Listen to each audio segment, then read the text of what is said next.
다음은 소재를 제재로 만드는 방법에 대해서 알아보겠습니다. 제재는 앞서 설명했던 것처럼 작품에서 주제를 표현하기 위해서 취사 선택되는 재료를 뜻합니다.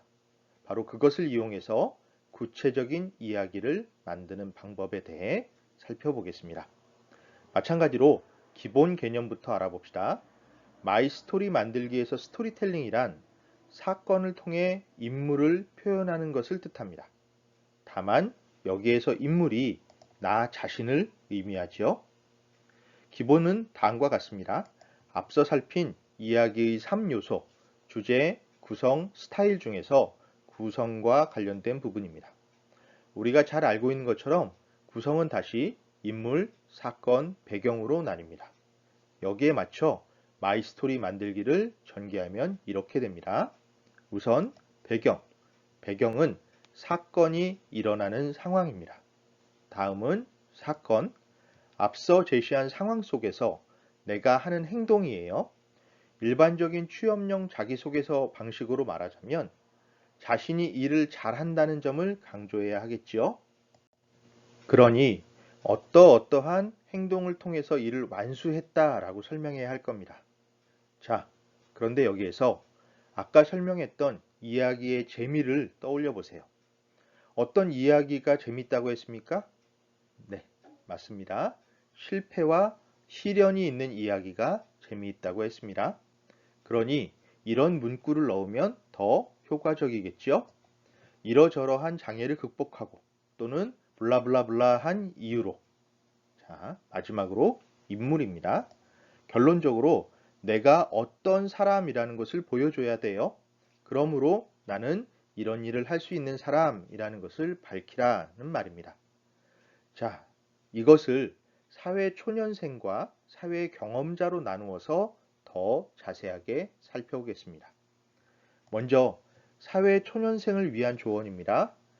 자기 활동을 증명해야 좋습니다. 공모전 수상 실적 목록을 만드시고 프로그램 참가, 여행자, 함께 일한 사람들과의 사진 등등등등을 모아서 데이터베이스로 만들어둬야 됩니다. 한꺼번에 하려면 힘이 드니까 블로그 등을 이용해서 웹 포트폴리오를 만들어서 운영하고 있는 편이 더 도움이 되겠습니다. 이것이 우선이고 스펙은 이런 것들을 갖춘 이후에 추가할 수 있다면 추가하면 더 좋을 겁니다. 자, 다음은 바로 이것이 중요한데요. 바로 열정입니다. 열정은 사회 초년생들이 가진 가장 큰 무기예요. 다른 것들은 다 포기해도 이것만은 꼭 지키고 유지하고 표현해야 합니다. 이어서 사회 경험자에 대한 내용입니다. 인생 이모작을 기억해야 하고요. 우선 활동 계획은 다음과 같습니다. 크게 나눠서 20대는 준비, 30대는 축적, 40대는 수학, 그리고 경력을 잘 관리할 필요가 있겠는데요. 김정태라는 작가는 스토리가 스펙을 이긴다 라는 책에서 직장 경력 3년은 완전한 스펙보다 더 경쟁력이 높다라고 했습니다. 그만큼 사회 경험자에게는 경력, 커리어 관리가 중요하기 때문이죠. 이제 거의 마무리할 때가 되었습니다. 우선 우리 상황에 맞춰 스토리텔링의 전략을 크게 잡아보도록 하겠습니다. 25살까지는 목표 찾기에 집중해야 합니다. 그리고 소재 찾기, 방향 정하기 등의 활동을 병행하고요. 35살까지는 경력 만들기에 집중하고 소재 찾기와 이모작 준비를 시행하고요. 45살까지는 이모작 준비에 가장 힘을 써야 합니다. 그 뒤에 경력을 만들고 역량을 육성해야 하죠. 55살까지는 이모작을 실행하고 그 방향을 확인하고 경력을 보강해 나가는 작업을 진행하면 좋겠습니다.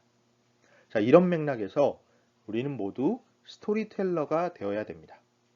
그런데 스토리텔러가 되기 위해서는 어떤 조건이 필요할까요? 저는 재능과 감각, 전문 지식, 지속 가능성 이 세 가지를 제시하고자 합니다. 더 구체적으로 살펴볼게요. 딱 떨어지는 비율은 아니겠지만 일반적으로 말하자면 이 정도가 되면 균형을 갖추었다라고 판단이 되는데요. 타고난 재능, 감각, 천재성 등을 포함한 재능과 감각이 20% 정도, 진출하려는 분야에 대한 전문 지식, 관심 분야에 대한 지식, 취미 활동에 필요한 교양까지 모두 포괄하는 전문 지식이 대략 30%, 체력, 행복에 대한 추구, 습관과 관심의 유지를 아우르는 지속 가능성이 50%, 이 정도. 그러니까 다른 어떤 조건보다 꾸준히 지속하는 힘이 가장 중요합니다. 이것이 부족한 사람은 단기적인 성과는 거둘 수 있어도 끝내 자신이 원하는 성취를 이루지는 못하더라고요. 이것이 제가 수업 시간마다 운동이 필요하다고 강조하는 이유이기도 합니다. 멋진 근육질 몸매를 만들라는 것이 아니고요. 적어도 건강이 우리의 의지를 방해하지 않을 정도까지는 만들어 두어야 한다라는 뜻입니다. 또 하나 기억해야 할 부분은 이건 절대적인 수치는 아니라는 겁니다. 어디까지나 일반론이라는 사실을 잊지 마세요. 자, 그리고 한 가지 더, 부분보다 총합이 더 중요하다는 사실에 주목할 필요가 있겠습니다.